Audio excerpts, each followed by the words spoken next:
we're now at a point where we can say that, well, the cell is an irreducibly complex structure.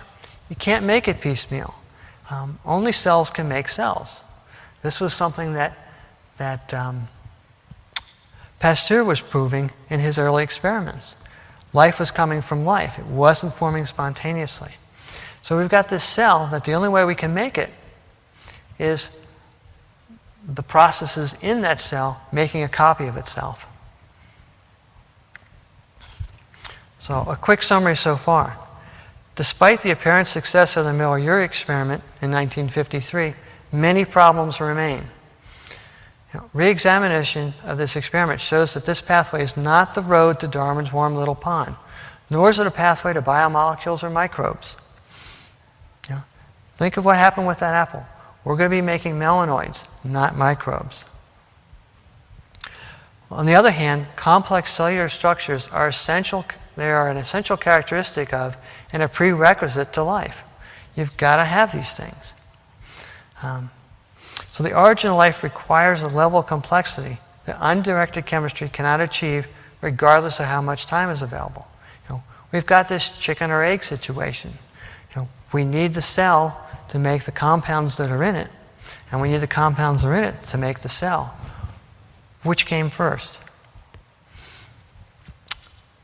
Biologists recognize how difficult this problem now is.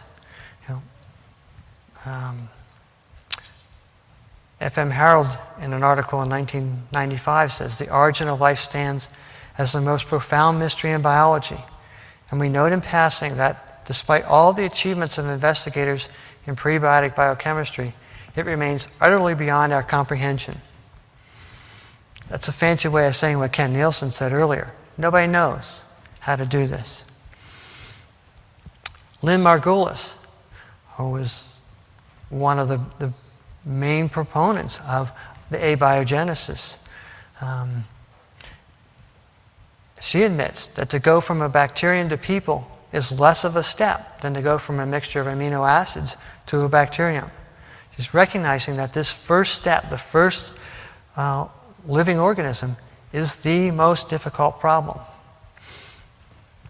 Because of these obvious problems, I think if we're honest, we will recognize that abiogenesis is at best, it's a myth of modern science. It's a nice coherent story that we tell ourselves. But at worst, it's a lie we tell ourselves so we can pretend we know more about the origin of life than we actually do. We are actually fooling ourselves when we say that this is the process that life began.